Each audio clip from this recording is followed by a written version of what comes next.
Yeah. I'm gonna make it bend and break. Say a prayer, but let the good times roll. In case God doesn't show. And I want these words to make things right, but it's the wrongs that make the words come to life.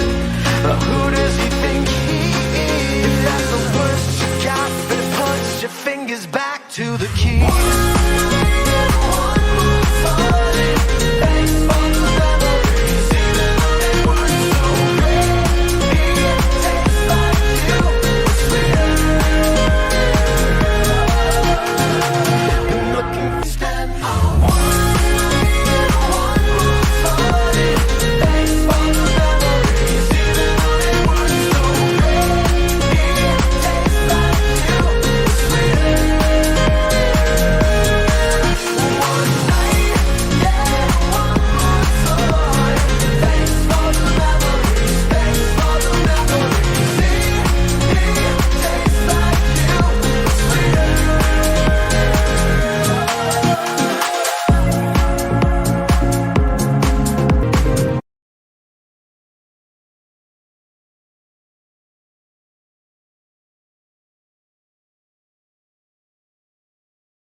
Boom. What's up, everyone? Ladies and gentlemen, welcome back to Eric looking at DJ idea sharing on Facebook on his phone. Welcome back to the DJ Life Podcast.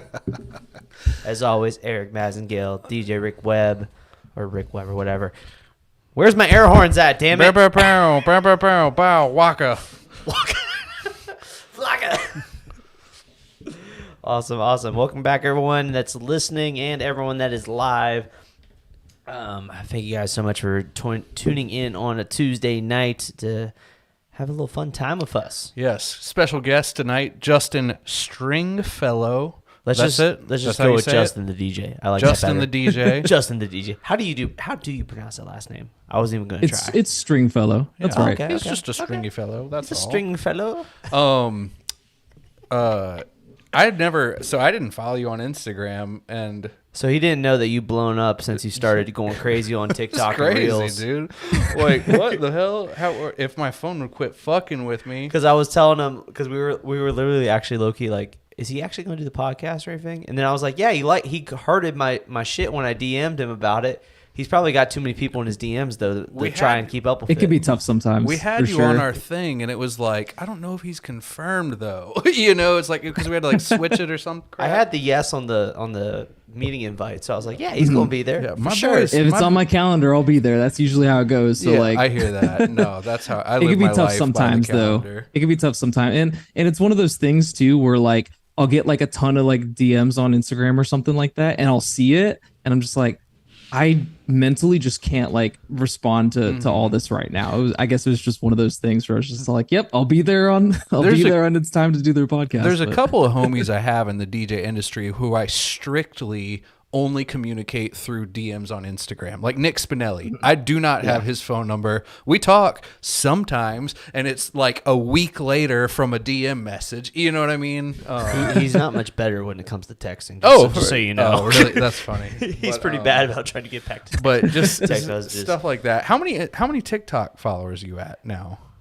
I don't have know TikTok. about I can see your Instagram. TikTok is so different though, because like you could post like the dumbest shit on TikTok and it'll just go off. Like I'll post something and then just like a freaking crap ton of people see it, and then I was just like, oh, wasn't expecting that at all. So like I feel like that number just keeps changing, and it's for dumb reasons. Like you grow so much faster on TikTok for some reason.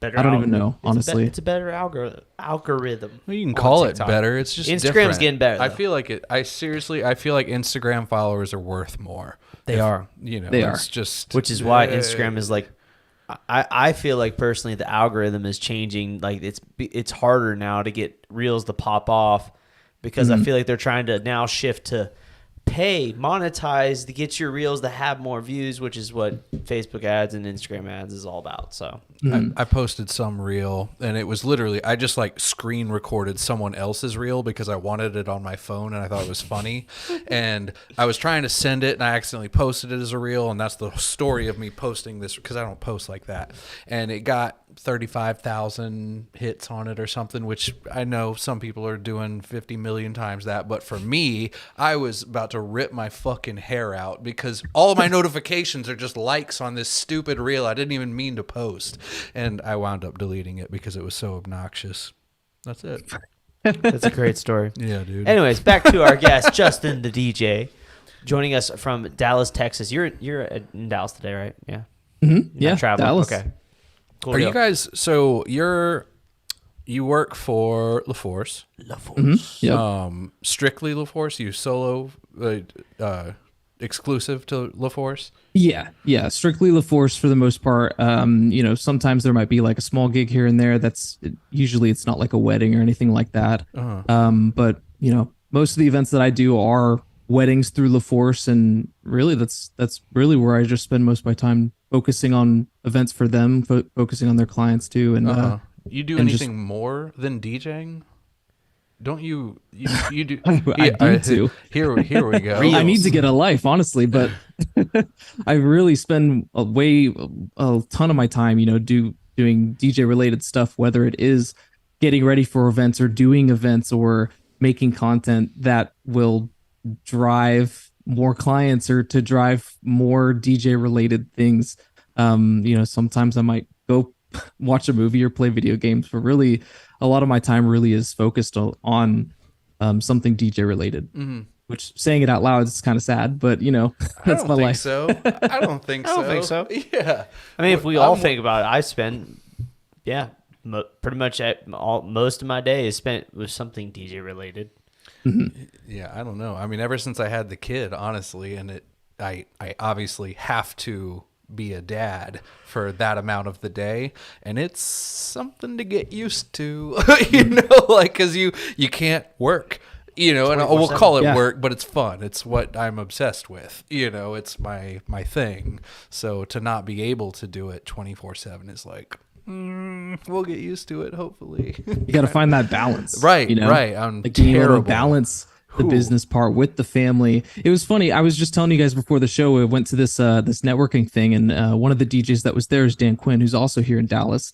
And he was talking about, I think it was something to do with like they brought in like catered like burgers from this burger place nearby, and the people were like, "Yeah, have some burgers." And Dan's like, "Yeah, man, I'll have some burgers because when they talk about business, there's three pillars of your life: your family, your work, and your health. Now pick two. I'm gonna go have a burger."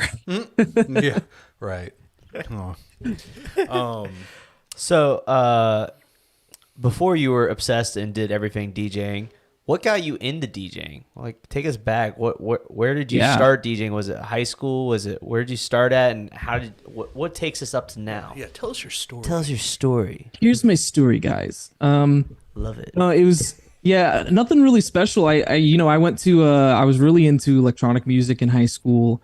Went to like a music festival. It it was a DJ at the time was really big, Flux Pavilion. If you know them. Yeah. Oh, lots of whippets, lots of Flux Pavilion. Absolutely. Back in the day. Yeah, went to a show. He was playing, crushed it, obviously, and just thought it was really cool how he was able to like blend all the songs together. And I remember, I didn't know anything about DJing or really music at all, hardly, but I was just really impressed at how well like he could just flow from one song, flow to the next song, flow to the next song. And I remember like standing there listening, and I'm just like, man, he's been playing like this hour-long song, but it's just like I'm still dancing, I'm still enjoying it. And I guess that really, that moment, that show that he did really made me think about it a little bit. I was like, wow, that would be really kind of fun, not something as like a career, but something to like just try out and mess around with. So that's what I did. And I guess I don't even know what software it was. Downloaded some free DJ software because high schooler has no money. Download I don't even know what it was. Mixmeister. I wouldn't be shocked. I feel like that was my first Mixmeister. Whatever. Ours was mine was Virtual DJ Free. The Virtual DJ Home Free Edition. I feel like that's probably what it was. Either that or I torrented something crazy. I was about to say, I'd be doing ridiculous. that. I'd be doing that when I was poor. That's for sure. That was my first Serato was that way. It was a torrented Serato. I think my entire computer, every program on it at the time was a torrent at one point. Yeah. Torrented Ableton because I love dubstep and I had to do it. Yeah, exactly. Yep. I torrented all the what do you call them? The freaking Adobe the VSTs. synthesizers. Yeah. Oh, okay. Massive. I had like Serum and Massive absolutely. on all torrented. Yeah, I didn't know how to use fucking any of them though, but I had them. I did all the Adobe suite. I had Adobe Photoshop, Video Editor, and all those. I torrented all those. Yeah, well, you can't make dubstep with Adobe Photoshop. I never was into music production. I mean, you could if you try hard and believe in yourself. Anything's possible. You can anything. Yeah, that's true. There was a time where I thought I wanted to be like a producer, right? And I thought that I could just sit here and make a track with like Final Cut, my torrented version of Final Cut. I'm over here like, why aren't the beats in line? Like, why aren't they? Wait, what? Final Cut Pro? Yeah, like a video editing software. You're using a video editor. That's what I was using. I was like confused. Okay, all right, yeah, Yeah, I was over here like, what does Skrillex use to make his beats? Final Cut Pro, right? I'm just like stupid kid thinking that I could just do that. But anyways, yeah, got I guess a cracked version of Virtual DJ, whatever. I learned how to beat match from like a keyboard and mouse. Like I didn't have any gear. I was like literally doing it that way, which is really freaking hard to do, by the way. But we were talking about that pre-show, you hopping on there. I was like, yeah, I mean, before I even had a controller and whatnot, I would DJ with just like my trackpad on Serato. Like before that, there was no sync button on Serato, at least, and I was still just like, you had to pull I'd drag the faders pitch fader and be like, all right, we're at 120, cool, and I'd cue point, and start it, and then and then like go into it or whatever. On a side note, at least going through that process of knowing how to DJ on just a fucking laptop can come in clutch. Oh yeah, absolutely. Oh, for sure. In emergency situations, I had one back in 2019 where it like torrential downpoured and all my DJ gear was under a tent out in the thing and everyone was trapped. And they're like, no, we're just gonna party up on the porch. And I just had the laptop from Cocktail Hour and the cocktail speaker, and I was like, all right, shit, well, let's do an open set real quick. The show must go on. There was a time where you'd have to have a Serato-enabled mixer to unlock 2 decks on Serato. So if your equipment failed, you were fucked if you used Serato. And that is actually why Dowick Events uses Tractor, is because back then I was like, oh, well, Tractor, you can still auxiliary out if you get screwed. But whatever. Yep. All right, so back to Justin. So you wanted to be the next Skrillex, but you're using video editing software. At least I thought I did. You know what I mean? Got some cracked software, beat matching on my keyboard and mouse. Did you ever make any tracks? Did you ever actually make any and put them out? I messed around with it, but it never turned into anything. You know what I mean? I guess it was one of those things like you try everything and see what sticks sort of situation. I thought I wanted to be some sort of like cameraman or like director at like a news station or film director. I don't even know what I wanted to be, but it was one of those things where you just kind of try everything and see what happens. And turns out I'm a DJ now, because it just seemed to work out. But yeah, like after that, just like went to school, didn't really think anything of DJing, and just kind of one of those things that I just like did for fun, in my dorm room or whatever. And ended up actually meeting a couple real DJs in college, and I was like, oh wait, you can do more. Like you can do more than what I'm doing now with my keyboard and mouse. That DJ that I met actually DJ'd straight off of Ableton, and with like launch pads and a mixer. Like it Holy was shit. something else, like some Madeon shit, some Corduroy. I think all those guys, like they use like some sort of like Ableton like software I mean, or if whatever. you think instead about of it, like, they've made every stem of the songs they've created with that software. So for them, you know, you can, you know, like, so you're beat matching a track into a track, but they have like the entire stemmed out version of their track. So they can just like put some stupid effect over the drums all of a sudden only. And you could never do that with, you know, just having the final MP3. So that's why they do it that way. for sure. Well, up until now. You know, Up sure, and true. We have a portion of what they can do. Portion, yeah. I don't know shit about stems. Was that a sound effect? It was. I hit the wrong one. I heard the bruh sound effect in it. I was like, what? Bruh. I hit that one, but I also hit the Discord join. Oh God. Someone joined our call. Sorry. Okay. Yeah. So like going to school and meeting some real DJs, quote unquote, and you know, that got me a little more interested into DJing. Started, you know, getting like my own gear and started, you know, taking it a little more seriously, doing some like you know, fraternity parties, you know, some school events that were sponsored and all that kind of stuff. You know, and at the time I was working at like restaurants in college. I worked at Five Guys Burgers. I worked at like Had that for Geico. lunch. Sick. You did? Yeah, You had that I for did. lunch today? Five Guys for lunch. I spent $9 million on two Yeah. burgers. Yeah. It sounds about right. Yeah. Would you That shit is so ridiculously priced. Whatever. I mean, they're good, but yeah. What'd you go to school for? I went to school for film. Okay. I got a degree in they called it RTVF, or radio, television, and film. And then my last year there, they changed the degree name to media arts. So now I have a liberal arts degree apparently. Blah. So congrats to me. Yes. so thank God you're a DJ. So what does that mean you can do? It means I have a piece of paper that says I graduated. Oh, good. Yeah, there we go. Well, I'm glad that did you've it. come to terms with that. I think it's funny, like going to school, I already came to terms that I probably wasn't going to use this degree, but I was already so far into it that I was just like, let's just finish it. Right. Like, finish it and then see what happens. Yeah, kind of no, situation. for sure. I mean, honestly, you probably learned a lot of stuff that you use. Maybe not something that you needed a degree to use. The other day, I actually needed the Pythagorean theorem, and I'm so glad that they lying. taught me that. You're Like, lying. You're absolutely full of shit. Yeah. It's so funny because the meme about taxes and how no one knows how to fucking anything about taxes. It's like, I'm so glad we learned Pythagorean theorem, but nothing about taxes. I'm like, explain Pythagorean theorem to me then, because I didn't learn that. I couldn't tell you shit about that either myself. Watch everyone listening be like, I know how to do that. Well, I'm sitting here A like, squared plus B squared equals C squared.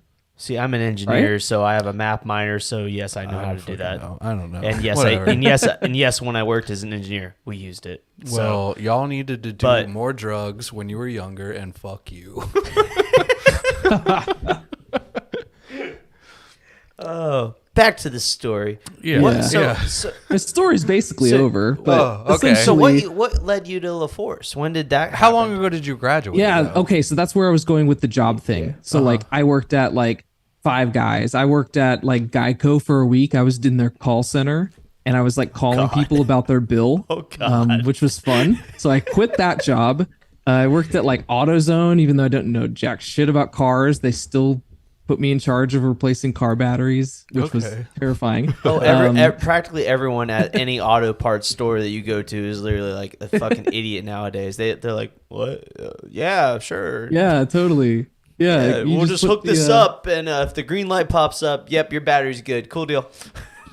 You drive down the road, your car explodes. Like, thanks. Get in the zone, auto. But yeah, anyway, so like I'm working at these stupid ass places, and I'm just like, man, like, I've been, DJing a couple parties here and there. I got, a couple gigs that gave me like $50 to DJ at this frat party. Like, man, I'm making Case money. of beer, Like, baby. I need to find some like long-term like DJ shit. And so lo and behold, and at the time, it was the place to find your next job, Craigslist. I'm on Craigslist, I'm looking at jobs, and there was a job, I wouldn't even call it a job opening. They were just hiring light techs and DJ assistants at LaForce. And I applied. I had some DJ experience. At the time, I was like, I think I was like the president of our like DJ club at UNT or something like that. And I guess that caught their attention. They're all like, oh, you're not going to just be a light tech or a random DJ assistant. You're going to be our owner's DJ assistant light tech. So they threw me on his events. Our owner, Glenn, did a couple events with him. I knew a little bit about DJing, but I didn't know jack shit about weddings, or I didn't know anything about most gear setup. Like, I remember him teaching me how to set up a freaking speaker pole tripod. Like, I didn't know how to open the legs, and I didn't know how to lift it. Like, I didn't know. You know what I mean? Like, I just DJ'd on my little DJ controller and plugged in the monitors to it. So I didn't know. So working with him for a couple of events, and then after a while, it was funny. I guess like somehow he realized like where I was as a DJ, like where like my ability to like the beat match and song selections and all that kind of stuff. And I was obviously helping him run audio through the event, and eventually he just let me DJ his events. Like, I was just straight up that was it. being the DJ, and he Glenn would MC. They were paying for Glenn, and they were getting Justin. They were getting me. Yeah, that's basically how it went. That's hilarious.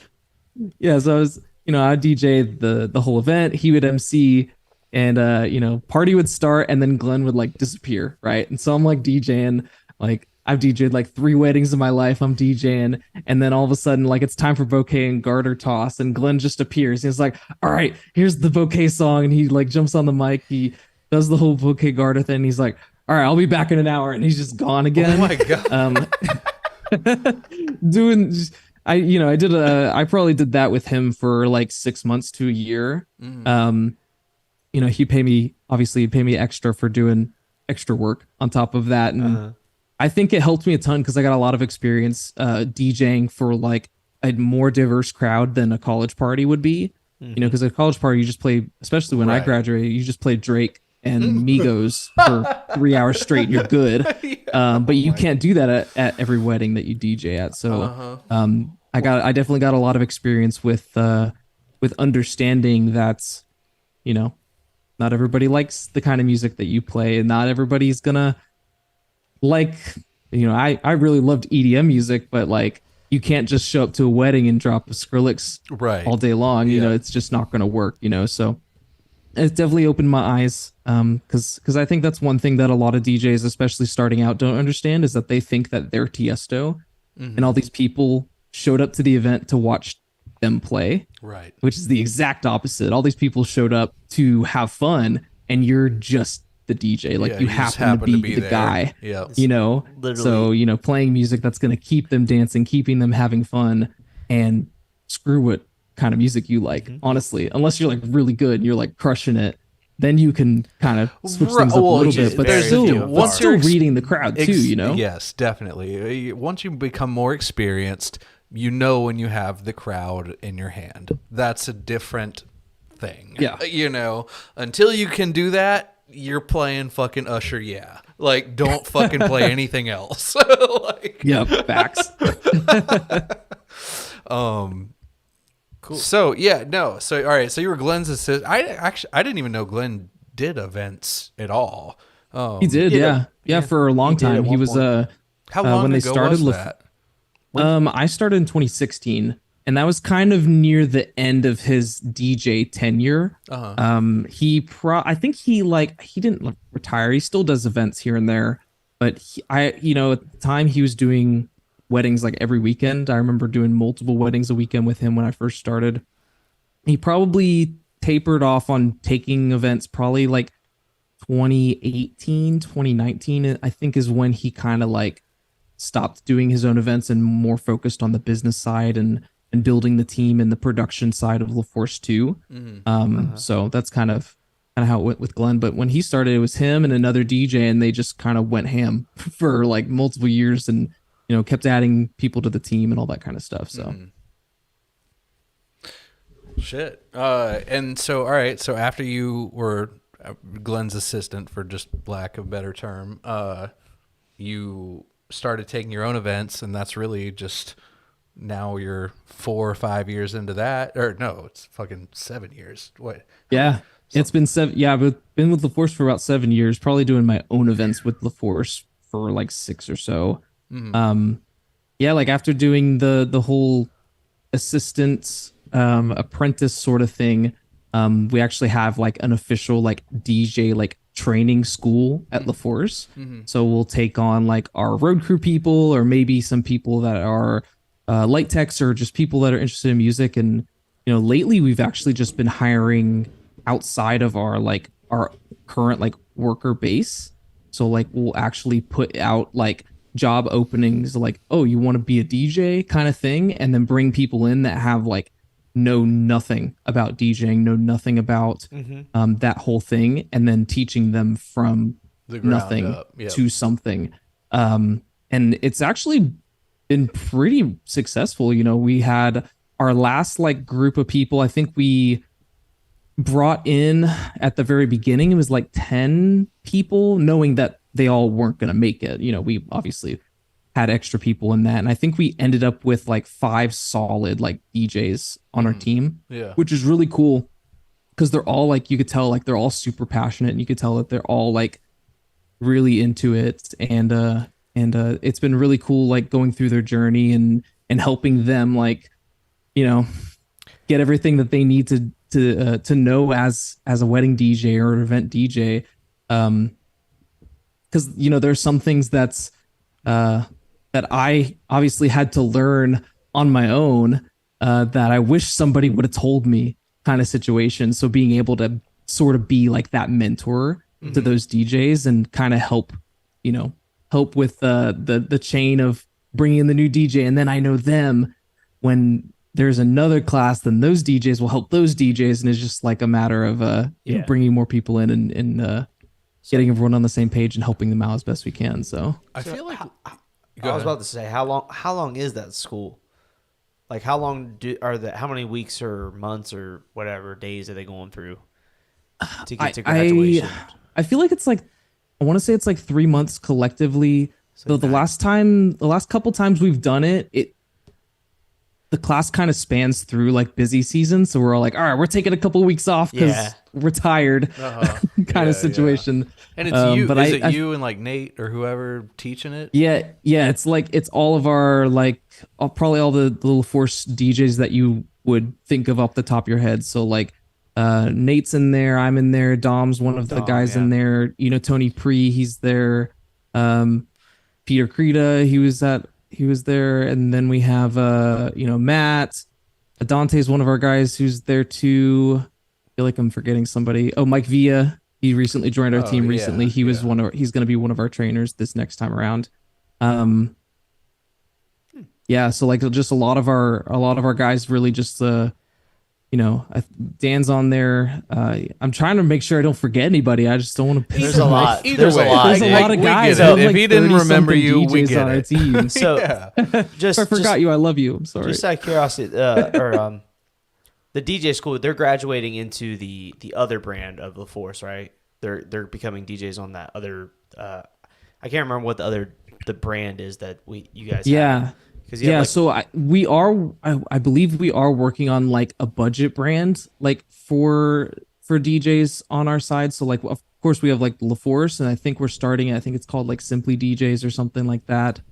And that's going to be kind of like the obviously newer DJs, lower priced DJs, but people that are obviously trying to get more experience, trying to get some events under their belt. Yeah. And trying to, of course, get those clients that probably couldn't afford the higher value DJs that we have at LaForce. So I don't really know where we're at in terms of the launch of that secondary brand looking thing, but I know I know it's on the horizon. So let's pivot and switch over to your crazy Instagram following that has grown out of. When did that all take off? 112,000 followers. What the hell? When that We ate was burgers together, dude. was I that a didn't code? know you were that big. No, he literally didn't know until I mentioned it to him before this podcast that you had over 100,000 on He didn't even know Instagram. who I was until I joined the call like 5 minutes literally. ago. Yeah, I dude. mean, yeah. Wait, what's your first name again? Have I met you before? Justine?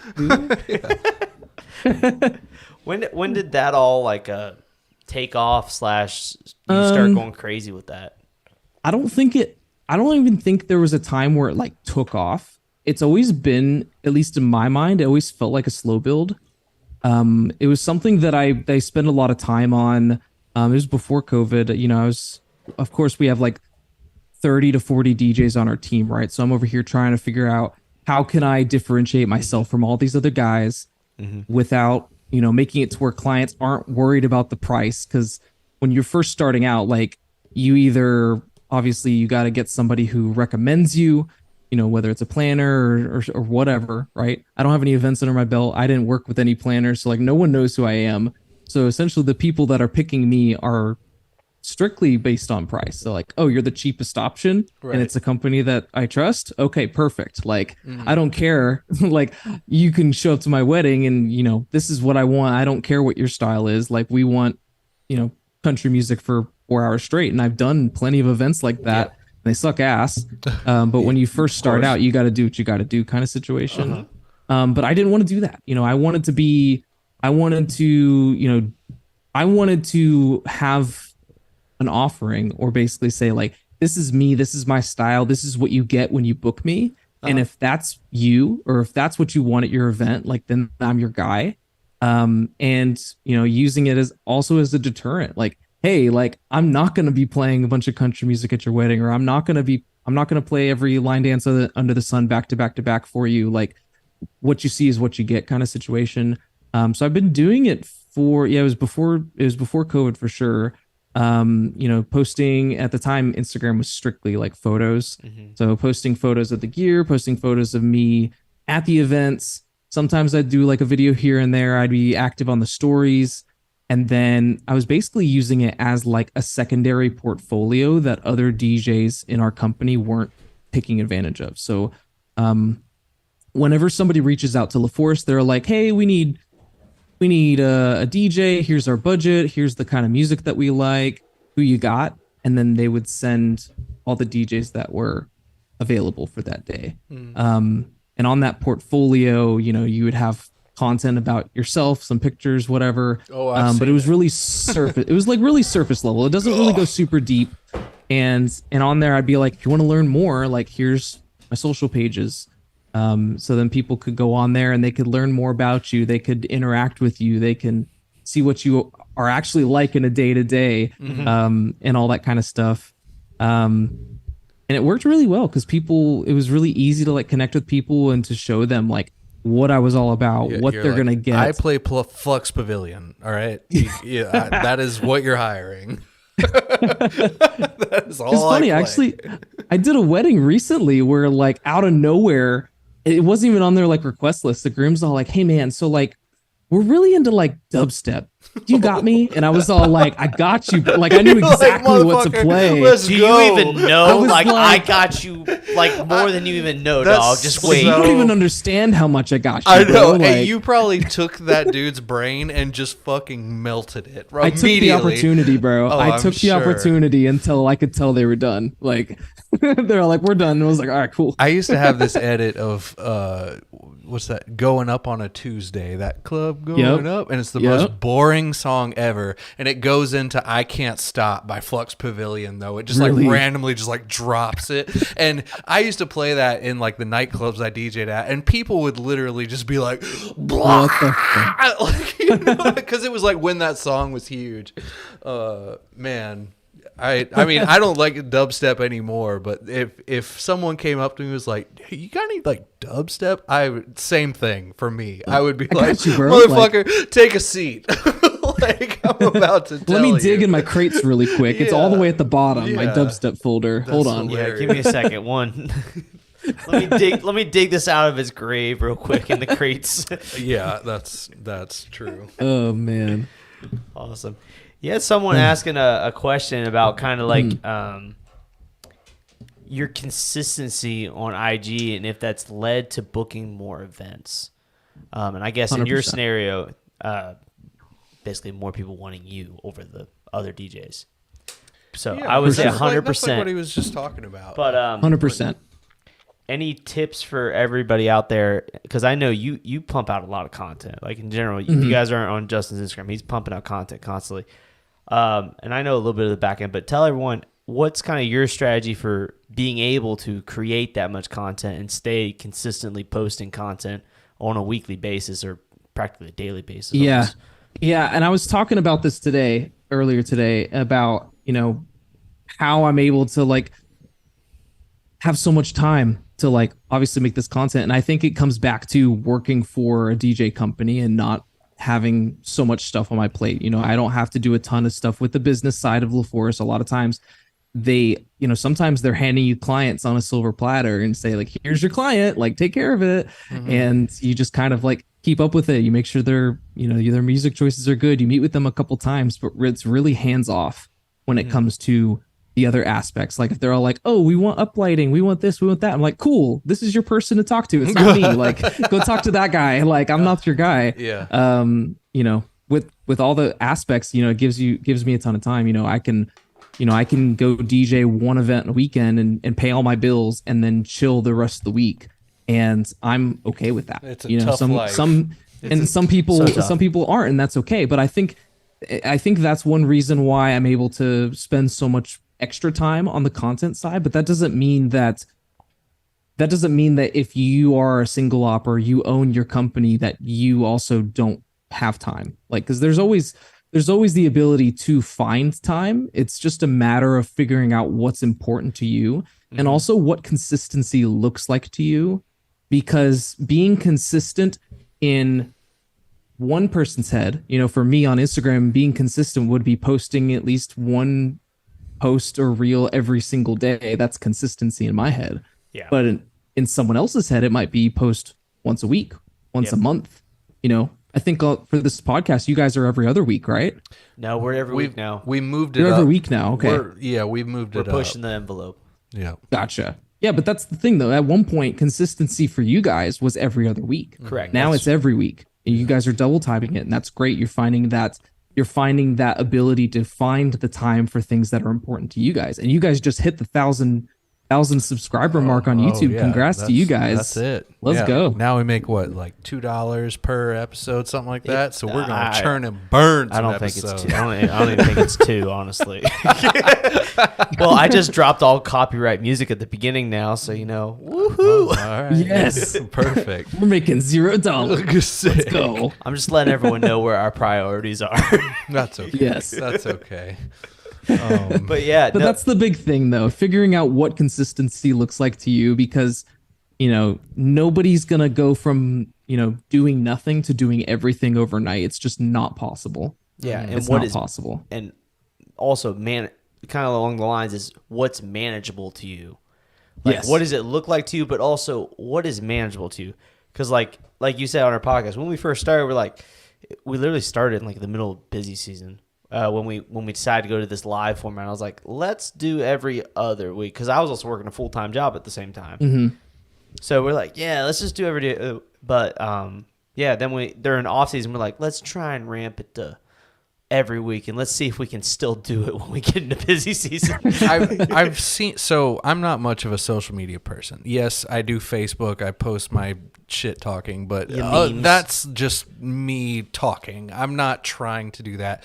But so you and Nick Spinelli, right? So any reel I've seen or post I've seen from Nick Spinelli, it's like maybe like a GoPro of him doing like a mashup he thought was cool or something like that. A recent one, it was like La Bamba, right? And it goes into it like starts looping the yeah, and then it went into some Kanye song. That I'm not really whatever. Either way, so it was like a mix he did, and it was I was like, wow, that was actually cool. Blah blah blah. But like your posts, and so I saw one that you did today. Actually, I think it was today.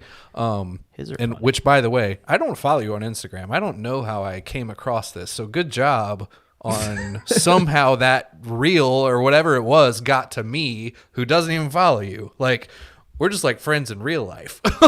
Anyway, so, but it was, you like cracked open a fortune cookie and it was like Play Bad Bunny or something, which it was super funny, but like it was like a skit almost. You know what I mean? Like that's clearly not like you DJing and doing a cool mashup. It was fucking, it was just like. You need to go watch some of his stuff. Like some of my favorite ones I are do like a lot of shit like that. I've seen it. I have seen it. But that's my point is it's like it's unique comedy. And it's almost like. It is unique. Maybe like a funny idea pops in your head and you like. Well, I guess that's actually going. And then one day you like make a video that's like a little joke. That's or whatever. That was actually going to be my next question: is where do you come up with your ideas for these? Yeah, skits? How the fuck do you come up with this so bullshit? Funny. Like the sync button and then FBI overlay. Bro, that would crack my ass up when I saw that pop up on my god. feed. You've done a couple different variations of that same sort of skit too now. Yeah. You know, it's one of those things where like when you figure out what works, like you got to find a way to capitalize on it. So if you see something like, oh, you make a funny joke. If I make a funny joke about the sync button and FBI breaks down your door and it does really well, like you got to capitalize on that shit. Like you gotta make another, you gotta make a version 2.0. You got to keep it going until it's not working anymore. But you know, when it comes to creating ideas, I think it's one of those things where just like how you might always be primed to think about like mashups when you listen to a song or a wordplay, it's kind of like the same sense. Oh, okay. You know, like you're thinking about like you finding ways to connect something to DJing, you know, and you can find inspiration in so many things. I found inspiration specifically for that video that I made yesterday with the fortune cookie because I was eating a fortune cookie. I was I literally got Panda Express. Right. I literally got Panda Express like 2 days before, right? And I had a fortune cookie like on my counter and I was getting in the car and I was like, I need to get like a snack or something, right? It was like 12 o'clock. I hadn't eaten lunch yet, but I was hungry. I wanted something. So I just grabbed a drink, grabbed a fortune cookie. I jumped in the car. I opened my fortune cookie up and it was like, you will be surrounded by great friends. And I'm like, oh, thanks, fortune cookie. And then I was like, for some reason in my head, I was like, what if this was like a song request?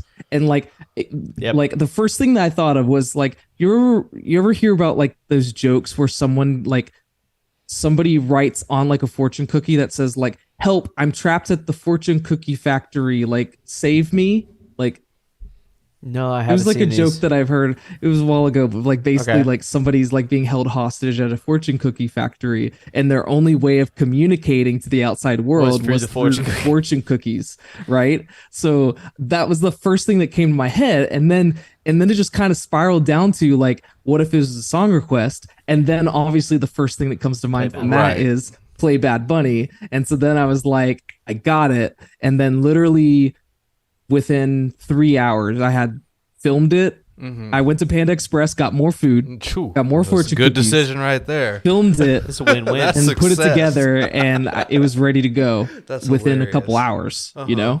So on a question, so I guess you definitely have spurts of ideas and go make those specific reels. I actually used to have that with the YouTube videos I made because I really don't do short format, but back when I was doing my YouTube shit consistently, well, I still am, but that's kind of how I would react to videos. Like, people would be commenting stuff, and I would literally be like, I need to go make a video, and just literally go fucking bust out that whole video, edit it, post it within 2 days, and good to go.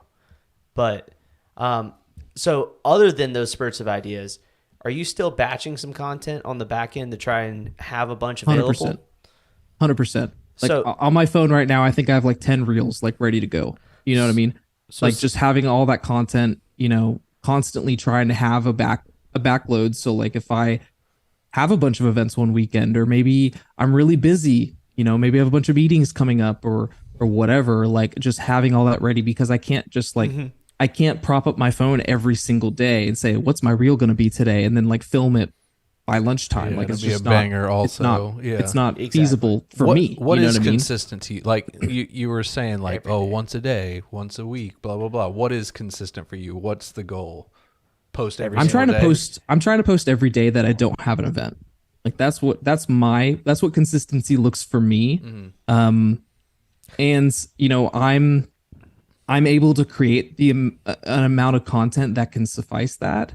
If I miss a day, I'm not going to cry about it. I've been posting on social media for long enough to where I'm not freaking out. Oh my God, I didn't post today. I'm going to die, which I've definitely been there before, but it's different when you've been doing it for a while and all that kind of stuff. It's not that the end of the world isn't going to happen, if you forget to do it. Because at the end of the day, like a lot of times you're just doing it for shits and giggles, like especially like the stupid videos like that. It's really just for fun. That's really just for fun, mainly for DJs. Clients will see it. Some of them might understand, some of them might not. That's what I was gonna say. Is like that Bad Bunny fortune cookie one specifically. I wouldn't even understand that if I wasn't a DJ. And I honestly, I've never heard a Bad Bunny song in my fucking life. So even for me, who is a DJ, that's a select audience right there. Yep. You know what I mean? Like, And that's why he's built a following. yeah, and that's great. 100%. I'm not saying that, but I'm just saying like it's much more. I don't know. Like the one Nick Spinelli posted. Any real, like, if you just kind of know the songs, okay, that was cool. Yours took some layers. Not hating, I enjoyed it more, honestly. I did, because I fall into the category though, For sure. And that's one thing that they call niching down. So like whenever you create content that's more directly specified to a specific person or a specific niche, it speaks to them more. So like if your videos or content or whatever is strictly music, well, you're speaking to people that like music, which is everybody. And when you make content that's specifically for a DJ or for this type of person, like you're able to connect with that person a little better. And in a sense, like you can, you share your ideas, you could talk to them more, you can do all these things. And, that's one benefit of niching down in that sense. I'm speaking, a lot of my content is speaking directly to DJs, but it's sometimes, a lot of the content is also in a way that like a client could see it and they don't have to understand it, but at least in the sense that they could see it and at least think, this guy knows what he's talking about. I might not understand what DJing is. Right. Right. No, I follow. But this guy is a professional in his field, an expert in his field.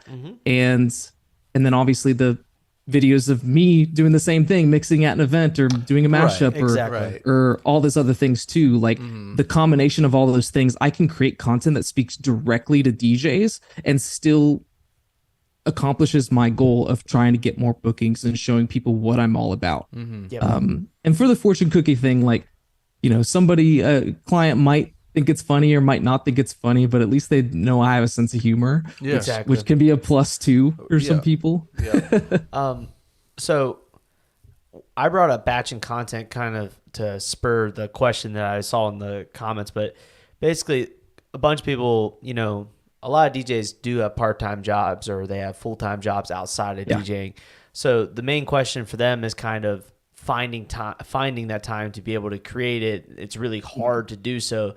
So that's why I was kind of bringing up the batching content. But I guess what other tips do you have around creating that batch session? Like how do you come up with all the different ideas and then go film all the ideas, or ways for them to be able to maximize their time to create content? I have some personal things I do, but I want to hear what you got too. Yeah.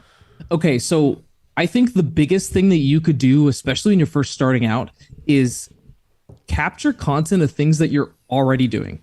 You're already at an event, get some videos, like if you're going to be like, one super easy thing that I do is like, while I'm setting up my gear, I prop my phone up and I get a time lapse, like something super simple, right? Then you can, you can do kind of like, you can get a couple shots of the gear you got, or maybe sometimes I'll prop my phone up and record me doing introductions when I'm bringing the bride and groom into the room. Or, you could prop your phone up while you're DJing and just like post that on your Instagram, post that on your stories or something like that. Like you're already there, you're already getting paid and you're doing exactly what you're offering to people. And a lot of times they just want to see it. They just want to make sure you don't suck. Like they just want to see what you're all about. And, the quality of your video doesn't have to be top dollar. You don't have to pay some videographer to do it because they're just going to watch it on their phone anyways. Like they don't care. They understand like what a good party looks like, what a bad party looks like, all that kind of stuff. So like, I think, especially if you're feeling confident in that realm and it's just a matter of doing it, just do it. You know what I mean? Yeah, set up your phone, prop it up. If you got an assistant, hand them your phone while you're DJing. You can even like go into it with like a vision of like, what? I really want to try this mashup tonight. I think it's going to work really well. And then you let your assistant know or prop up your phone and be ready to go. Yeah. You're like, hey, I'm going to do the thing we talked about earlier. Make sure you stand over here when you get the shot. And then you don't have to post it as soon as you're done. Like you can, a week later, you can be like, oh yeah, I did take that video, and then go check it out. See how it sounds, one recommendation I do too is record the audio because people want to make sure they can hear it really well. So record that audio in your computer. You'll thank me later for that. So. Mash it up with a video on. That's later, something that later date. literally I never do that, and everyone's always like, "You should record the audio." And I'm like, "Ah, fucking damn it." Yes, I just I try to make sure I just have a good mic.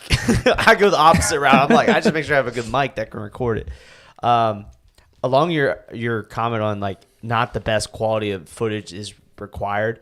Honestly, I feel like clients nowadays would rather see a raw clip than a fucking highlight montage of a DJ going like, You know what's funny? party with a backtrack on it. That's always my argument because, all right, so for us, we don't do that. And I obviously I understand. I wish that This is a business model. I just decision. haven't quite figured it out yet because our DJs are just not super involved with us, right? Lots of subcontracting, blah, blah, blah. Business model. Business model's a little different. Anyways, so obviously plenty of leads are like, hey, shoot me some fucking videos. And I'm always like, well, the argument here is that, all these companies are, and I've got to say what I got to say to be a salesman. So chill out. But anyways, I'm like, hold the phone. All these people are editing these videos to make them perfect and whatnot. I was like, the videos I can show you are taken with a cell phone. They're raw,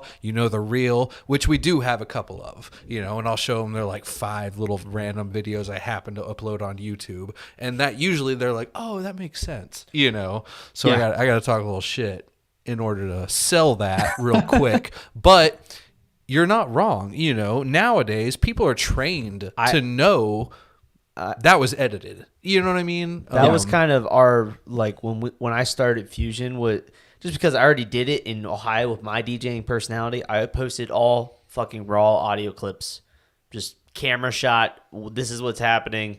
Never did a highlight montage or any of that shit. And I personally feel as a person of the age of people getting married that anybody that does a fucking highlight montage, I'd be like, all right, well, that shows that you had a good video editor. What the fuck does that tell me about your event? Doesn't tell you anything. Yeah. So, and it comes back to what I said earlier. A lot of times they want to make sure you don't suck. Right. A lot of my sales meetings, like they have already seen my social media. They've already seen all the stuff that LaForce can show them to convince them to book me. They'll meet with me just to make sure I'm not a catfish. Like literally, they're just like, we just want to make sure you're a real person and that, that you match what you're posting, your personality is the same. We just want to get a vibe. And then a lot of times, like, they don't even ask me any DJ questions. Like, they're just like, so what do you do for fun? Like, they don't, right. You know what I mean? Because they already know what they're going to get. Like, we want our party to look like this video that you posted the other day. And I'm like, easy. Like, we'll make it happen. Yeah. Like, a lot of times they just want to see what it's like to have you at an event.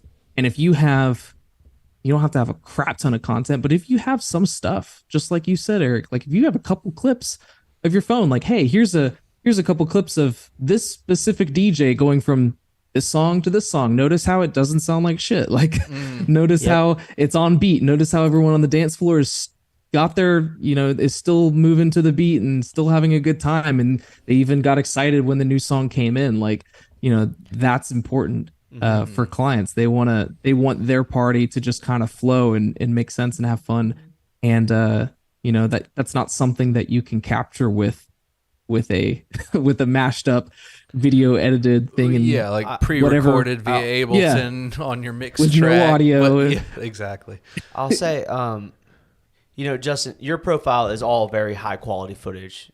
Props to you on at least your newer stuff. I haven't dug deep into your Instagram. But if anybody that's listening wants an example of a DJ that's just literally posting raw fucking clips off their iPhone, just random stuff they're shooting, the one guy that works for me now, we just hired him. We brought him in.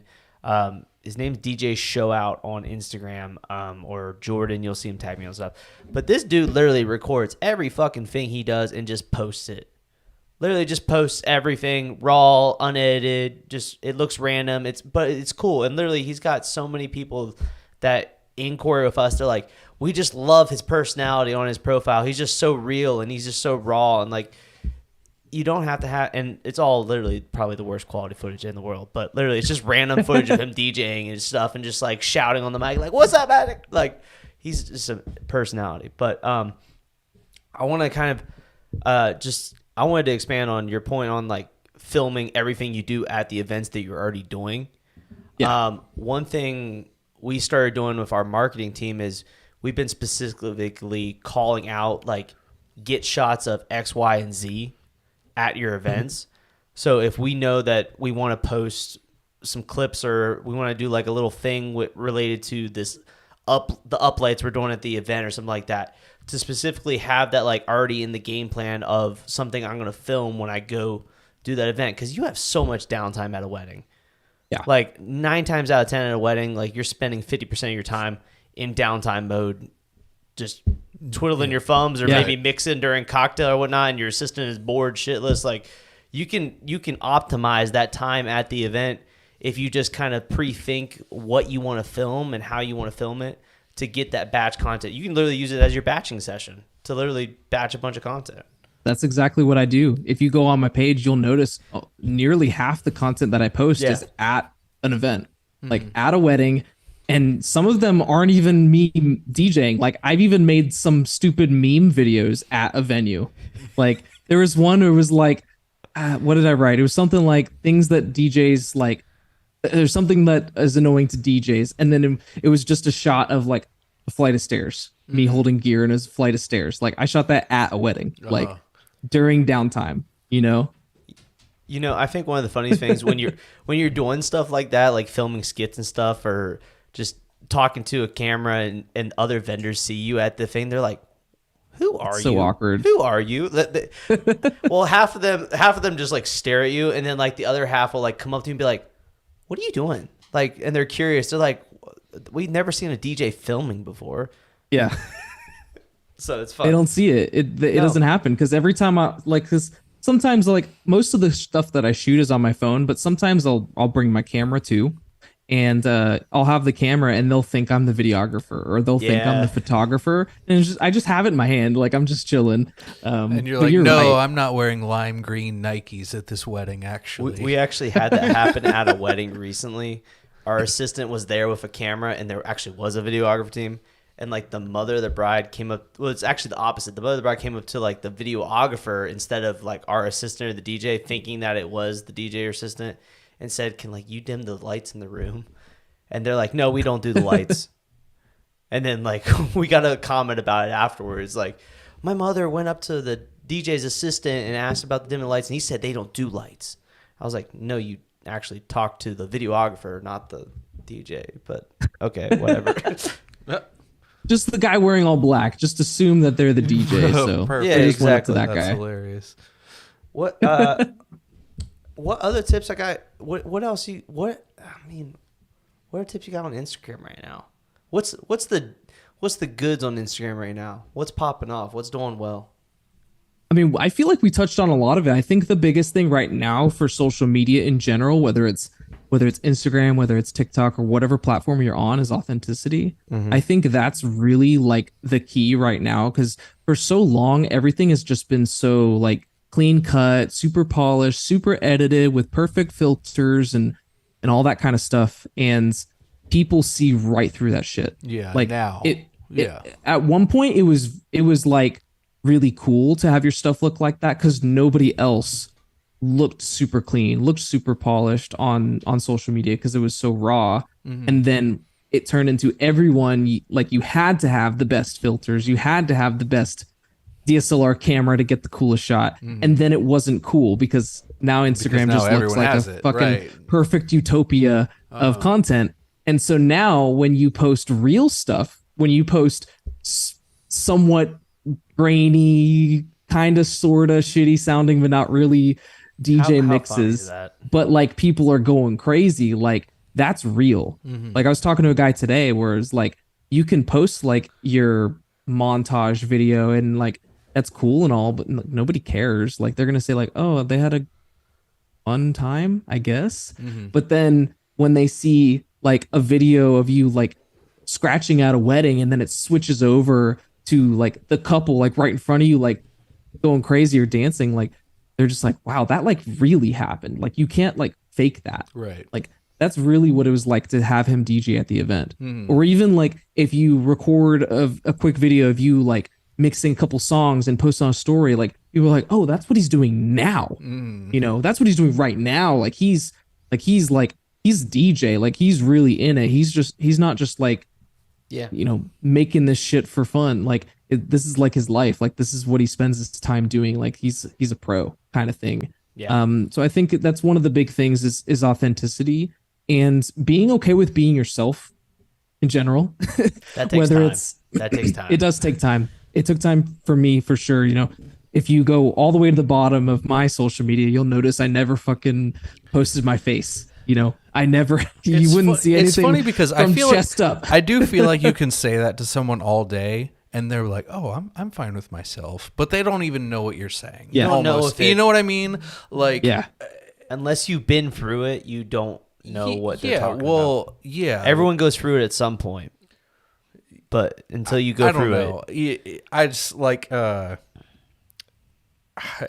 that's it. I can't even elaborate any further on that because like until you've posted a shitload of shit and eventually you start like you're like, you know, I'm gonna remove the filter and this is it, and it's more comfortable, and then all of a sudden people can tell you're getting organic with your personality, you know. And it takes time. You know, it takes time to really like be yourself in an uncomfortable situation. You know, I think maybe 3 years ago, if you would have had me on a show like this 3 years ago, I'd be freaking the fuck out. I'd be like, oh my God, like I have to like write out what I want to say. Oh, like you didn't write anything for this?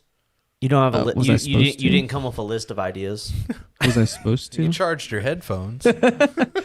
My headphones are fully charged though. These actually last a long time. They're cool looking. but yeah, like I feel like you know, a couple years ago, and I'd be the same way. Like as a DJ, like at the event, like on the microphone, because I was always a DJ first, and then after doing events, I had to learn to MC. Yeah, and so that was like a whole thing for me. Was like, now I really have to put myself in the spotlight, which I wasn't comfortable with.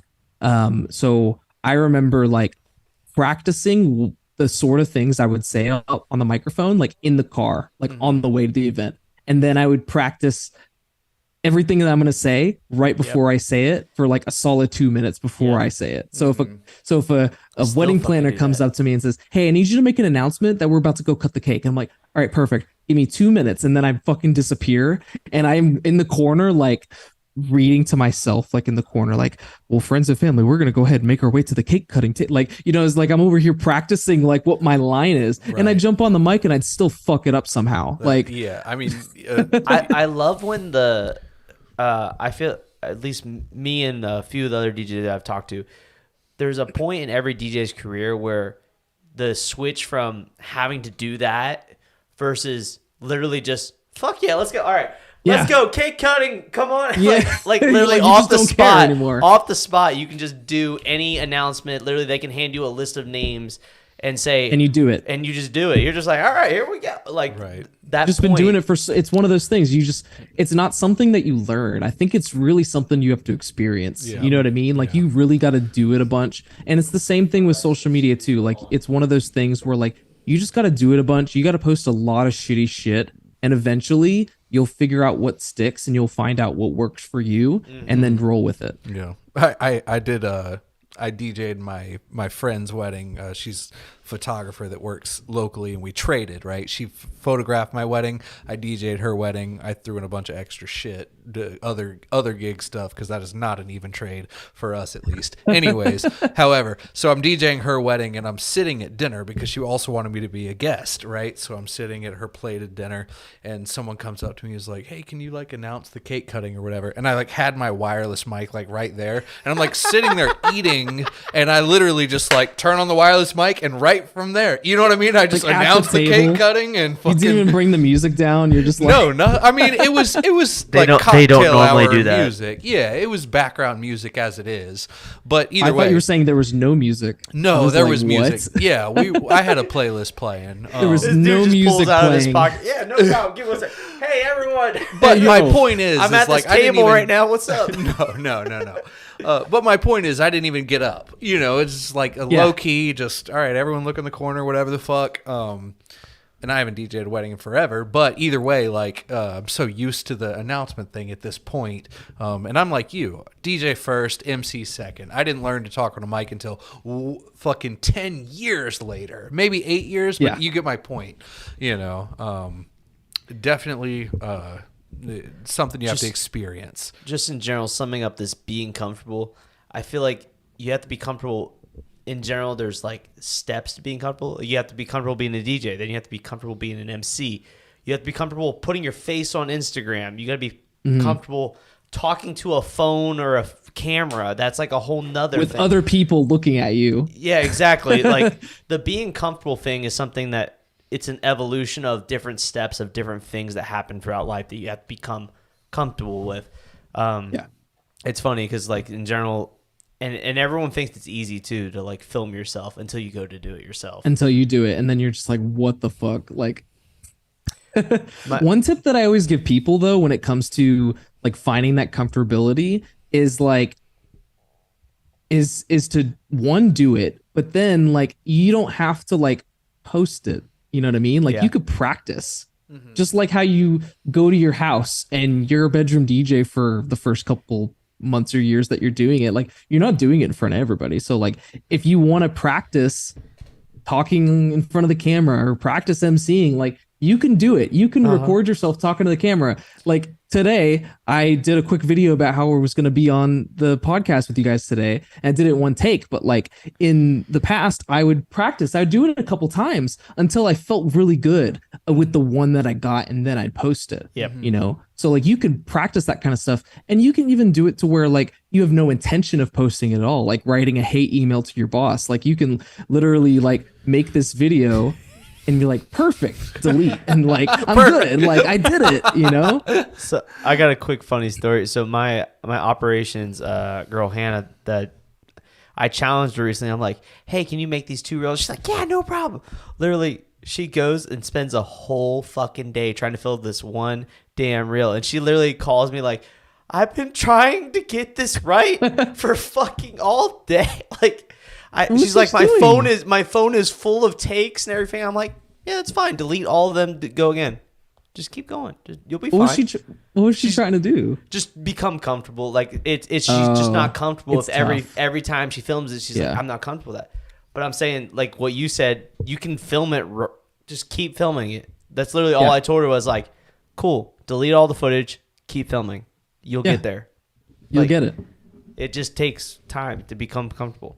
But anyways, So as we wrap this up, what are your what are your current goals? Like what are you trying to get to, if any? I don't know if you have goals or not, but what are they goals, and where convention wise are you going this year? ooh, I like these new questions. Yeah, I like these questions. It's really funny. because I feel like a lot of the questions you guys have asked me today are all questions that I answered already today at the networking thing that I went to. I had a guy ask me like, "So what's your like goals?" Things. And These are wrap up questions. This is your goals for this good. year, not like life goals. We don't give a crap about that. Okay. All right. Okay. I'll answer the life goal one. My answer to that is I don't have any. Oh. I've always been the kind of go with the flow kind of person. Ooh, girls whenever, love that. Whenever is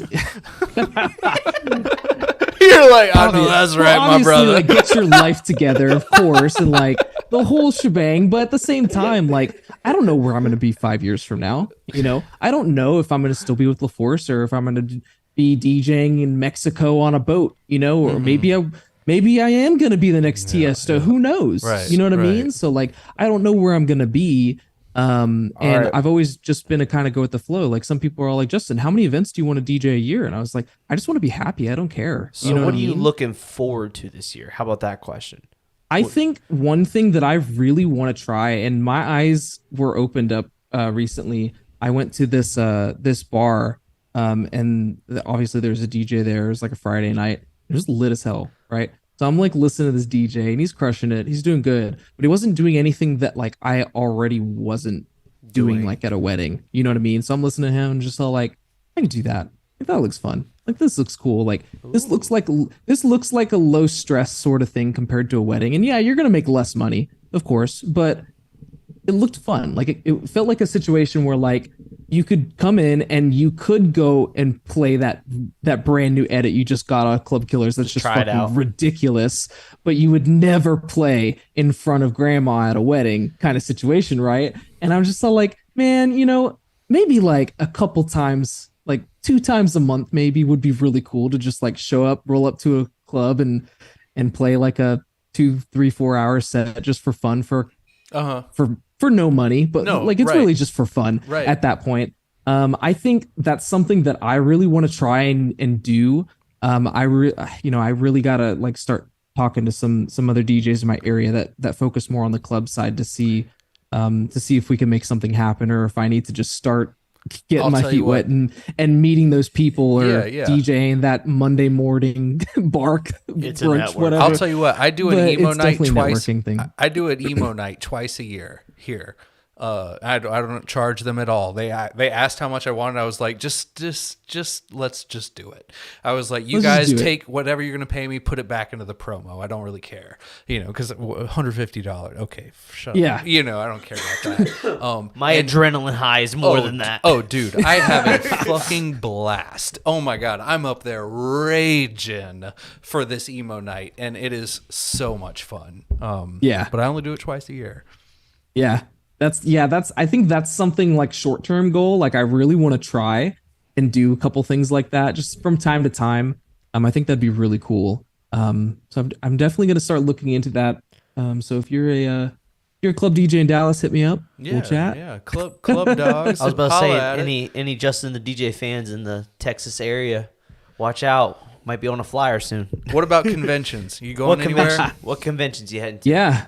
I'm going to a couple this year, so I'm going. I'm trying to think which one's first. I'm going to AC. We'll probably get a bunch of LaForce guys to go to AC again this year. AC. I'll be there. Did you guys go to AC last year? Yep. Rick, you went. Yep. Yeah, both of you guys went. Yeah, We're gonna be a both lighting vendor booth this year. So I'm nice. just gonna be chilling. Cool. Yeah, I'll be at AC. I think most of the DJ community is usually AC. So if you guys, if you don't know what AC is, it's called DJX. I think is what they call it. It's in Atlantic City. Definitely the biggest one. I think it's in August. Yeah, it's the second week of August. It's like August 13th or something like that. That one's always fun. Really, just get to hang out with a bunch of DJs from all over. You go gamble all your money away, get stabbed on the boardwalk, but it's a good time. Yeah, you know what I mean? Smells like fish. It's crazy. And there's like maybe 2 clubs that are worth a shit, and then there's a bunch of good restaurants and a bunch of DJs. That's all you need to know. And a ton of DJs. What else? It's a And great gear. time. It's Where a great else you time. going? And a ton of gear. I think I'm going to that one, and then I'm going to DJC as well in November. Collective. All right, you and me are matched. I'm only doing AC and DJ Collective. So. I'll be at both of those. Yep. Perfect. Yeah, I think I'm taking it a little lighter this year. Last year, I went to essentially all of the DJ conferences. Same. Yep. And this year, I'm just like, yeah, I don't know about that. Yep. I went to Mex a couple months ago, and that was fun.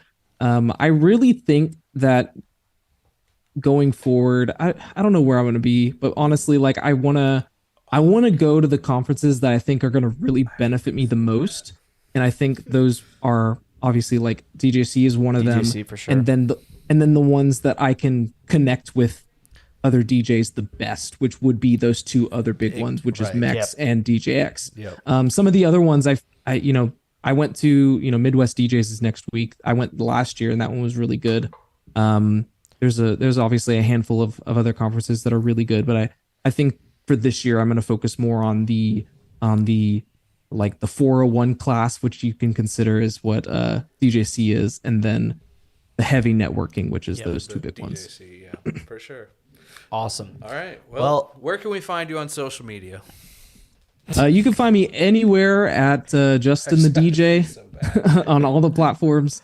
There might be like an underscore or a period or whatever between that, but if you just look up Justin the DJ, Justin the you should DJ, find me. mainly on Instagram. Are you on YouTube now? You doing YouTube Shorts? I do have a YouTube. I'm throwing all my stuff on there for shorts as well. I was trying to get YouTube videos going, but man, I ain't like you, Rick. Like you're crazy. Nobody is. I'm just gonna tell you, it's literally it's two different worlds. Like the Instagram real world, because literally I've been trying to do it, and I just like I can't. It's something else, man. The YouTube world versus the Instagram real world or short vertical format. It's like two different worlds when it comes to content creation, and for someone to be able to do both is very hard.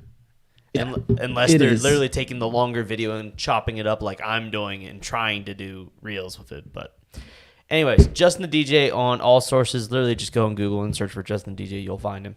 But yeah, thank you so much, Justin, for joining in with us tonight. And thanks for having me, guys. Spreading all the knowledge, all the tips. If you guys are listening to this podcast after the fact, make sure you go over to YouTube, hit that subscribe button so we can keep this train running and get to 5K. I don't know when we want to get to 5K, but we're going to go with the flow. As Justin said, we're going to go with the flow. We don't have any long-term goals with this channel, just trying to go with the flow. But make sure you hit the subscribe button. Like, if you're on any source, make sure you're also following us, Spotify, whatever. Make sure you hit the follow button. Like the video if you're on them platforms. Leave a comment for us down below. Shoot Erik a DM because he apparently gets a bunch of DMs about like how awesome the podcast is, and no one DMs me about it. So I talk to people. I only get like 4 DMs a week, so it's easier for me. I respond to all my DMs, but nobody be asking about the damn podcast. Everyone's like, I'm gonna start DMing you. I'm just gonna change text into DMing.